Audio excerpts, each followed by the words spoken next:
नमस्कार, B news के special programme prime time में आप सभी का स्वागत है। यह हमारा पहला एपिसोड है। इसके बाद हम आगे और भी इसी तरह के पॉपुलर राजनीतिक खबरों के एपिसोड आप सभी के लिए प्राइम टाइम में लाते रहेंगे।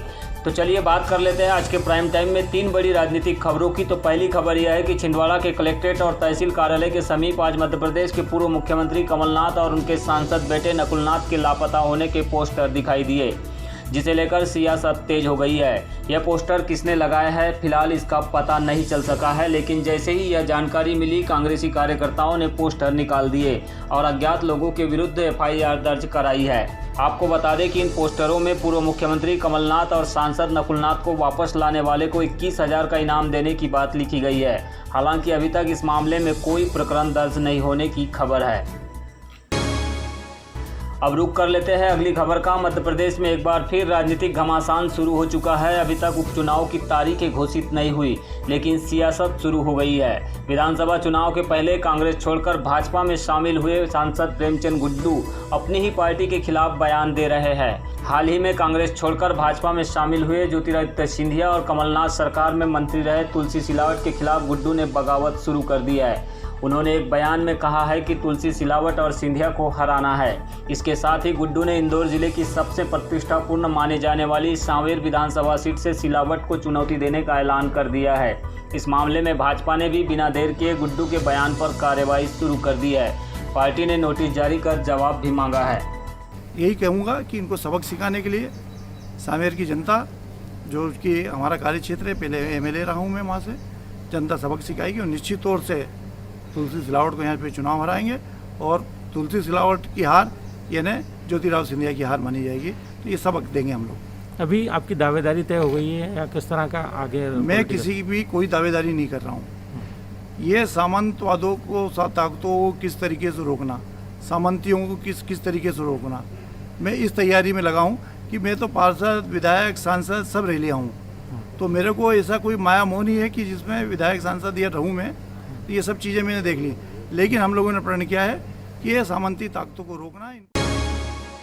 चलिए एक और राजनीतिक खबर की बात करते हैं। एपीआई के राष्ट्रीय अध्यक्ष विजय मानकर ने एक वीडियो संदेश में प्रधानमंत्री मोदी के आत्मनिर्भर भारत के तहत बताए गए 5 पिलर्स यानी कि इकोनॉमी, इंफ्रास्ट्रक्चर, टेक्नोलॉजी, डेमोग्राफी और डिमांड को गलत बताया है। उनका यह वीडियो इन दिनों सोशल मीडिया पर खूब देखा जा रहा है। विजय मानकर ने इस वीडियो में फेयर एंड जस्ट वर्ल्ड की संकल्पना के अनुसार पीएम मोदी के 5 पिलर्स को गलत और अपरिपूर्ण बताते हुए कहा है कि इकोनॉमी, डेमोग्राफी और डिमांड ये अलग अलग नहीं है, बल्कि इन्हें मिलाकर एक ही पिलर बनता है। इसी तरह उन्होंने टेक्नोलॉजी वाले पिलर पर कहा है कि इसमें साइंस को पीएम मोदी ने मिस कर दिया है, जबकि साइंस, टेक्नोलॉजी और इनोवेशन को मिलाकर एक पिलर बनता है। आपको बता दें कि विजय मानकर एपीआई यानी कि अम्बेडकराइट पार्टी ऑफ इंडिया के राष्ट्रीय अध्यक्ष है। इसके पहले भी वे मोदी की नीतियों को कई बार गलत साबित कर चुके हैं। विजय मानकर को वैसे तो देश में कम लोग जानते हैं, लेकिन उनके बयान आए दिन सुर्खियों में रहते हैं। वे भारत के सबसे अधिक किताबें पढ़ने वाले नेताओं में गिने जाते हैं। उनकी लाइब्रेरी देश में व्यक्तिगत लाइब्रेरी के मामले में फर्स्ट या सेकंड नंबर पर बताई जाती है। इसके अलावा वे करीब 15,000 किताबें अब तक पढ़ चुके हैं, जिसमें वर्ल्ड कॉन्स्टिट्यूशन से लेकर 166 देशों के संविधान भी शामिल है।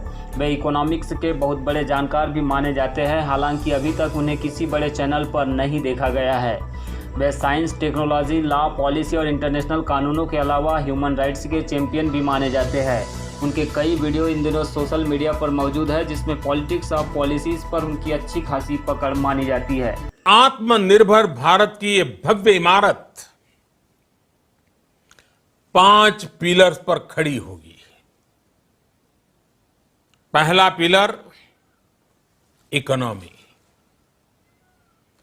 एक ऐसी इकोनॉमी जो इंक्रीमेंटल चेंज नहीं बल्कि क्वांटम जंप लाए। दूसरा पिलर इंफ्रास्ट्रक्चर, एक ऐसा इंफ्रास्ट्रक्चर जो आधुनिक भारत की पहचान बने। तीसरा पिलर हमारी सिस्टम, एक ऐसा सिस्टम जो बीती शताब्दी की रीति नीति नहीं बल्कि 21वीं सदी के सपनों को साकार करने वाली टेक्नोलॉजी ड्रिवन व्यवस्थाओं पर आधारित हो। चौथा पिलर हमारी डेमोग्राफी। दुनिया की सबसे बड़ी डेमोक्रेसी में हमारी वाइब्रेंट डेमोग्राफी हमारी ताकत है। आत्मनिर्भर भारत के लिए हमारी ऊर्जा का स्रोत है। पांचवा पिलर डिमांड। हमारी अर्थव्यवस्था में डिमांड और सप्लाई चेन का जो चक्र है, जो ताकत है, उसे पूरी क्षमता से इस्तेमाल किए जाने की जरूरत है। देश में डिमांड बढ़ाने के लिए, डिमांड को पूरा करने के लिए हमारी सप्लाई चेन के हर स्टेक होल्डर का सशक्त होना जरूरी है। हमारी सप्लाई चेन, हमारी आपूर्ति की उस व्यवस्था को हम मजबूत करेंगे।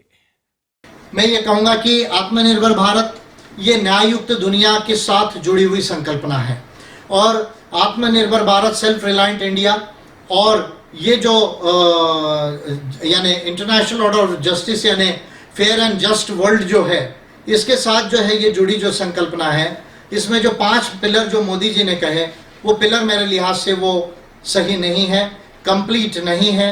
अगर मैं ये पॉलिसी बनाता तो मैं क्या बातों को सजेस्ट करता, ये मैं बात को कहना चाहूँगा। मोदी जी ने पहले जो है जो पिलर्स कहे उनको मैं रिमाइंड कर देता हूँ।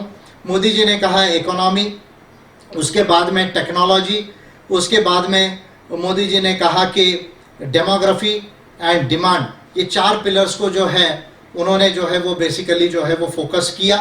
तो इसमें जो है इम्पॉर्टेंट बात यह है कि आप इकोनॉमी के साथ ही डेमोग्राफी एंड डिमांड, ये तीनों पिलर्स मिला लो तो तीनों पिलर का एक ही पिलर बनता है। Technology without science is incomplete. Science, technology and innovation, ये एक पिलर होना चाहिए। और उस दिन अपने भाषण में बोलते हुए मोदी जी ने ये कहा कि भाई ऐसा जो है हमने कभी देखा नहीं, कभी हमने सुना नहीं। तो मोदी जी से मैं कहना चाहूँगा, प्राइम मिनिस्टर ऑफ इंडिया से, कि ये वायरस जो है, ये वायरस देखने से सुनने से नहीं समझ में आता, इसको माइक्रोस्कोप में देखना पड़ता है। इसका जो आरएनए है और आरएनए कैसा फंक्शन करता है, डीएनए के साथ जाके कैसा जो है वो अपने फंक्शन को आगे बढ़ाता है, स्प्रेड होता है, इसको समझने की ज़रूरत होती है। आप ये कोई भी लैब में बैठ के अगर उसको माइक्रोस्कोप में देखते वायरोलॉजी के, और अगर उनको आरएनए डीएनए के जो फंक्शंस है वो क्या होते हैं, कैसे स्प्रेड होते हैं, अगर उसको समझने का प्रयास करते, तो मैं ये मानता हूँ मोदी जी कि आपको ये बात, जब WHO ने 30 जनवरी को ही डिक्लेयर किया कि पब्लिक हेल्थ का इमरजेंसी है ये इंटरनेशनल कंसर्न की, उसी समय इस बात को समझ आ गई होती कि वायरसेस कैसे फंक्शन करते हैं। तो इसलिए आपके जो पिलर्स है वो पिलर्स इनकम्प्लीट है, मेरा ऐसा मानना है। यदि कॉस्मो ह्यूमैनिज्म के जो समाधान है, जो many laws and multiple solutions of the cosmos, nature and world है, या science, truth, humanity and all others है, इनको यदि मैं मिलाता और इनके माध्यम से जो है यदि मैं पिलर्स बनाता, तो किस तरह के पिलर्स जो है वो होने चाहिए थे, ये मैं समझता हूँ कि इम्पॉर्टेंट है। यदि मैं ये पॉलिसी बनाता सेल्फ रिलायंट इंडिया की, तो वो सेल्फ रिलायंट इंडिया जो basically scientific, technological, humanitarian India और एक सस्टेनेबल एंड जो है वो जस्ट वर्ल्ड जो है वो कैसा जो है उसके पिलर्स होते, ये मैं अपने तरफ से बताना चाहूँगा।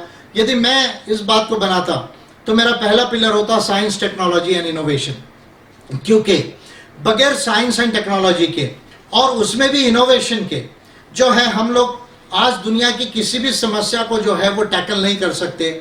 हम धरती को और कॉस्मोस में क्या हो रहा है और इसके लॉज क्या है और इसके सॉल्यूशंस क्या है, ये हम जो है वो नहीं समझ सकते।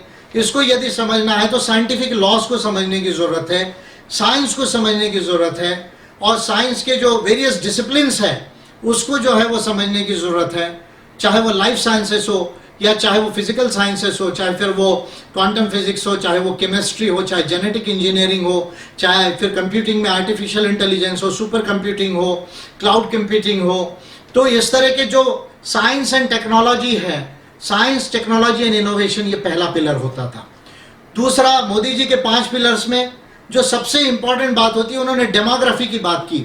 लेकिन डेमोग्राफी आपकी केवल पॉपुलेशन और उस पॉपुलेशन में कितना एज ग्रुप, क्या एज ग्रुप का आपका पॉपुलेशन है, उससे आपकी स्ट्रेंथ डिसाइड नहीं होती।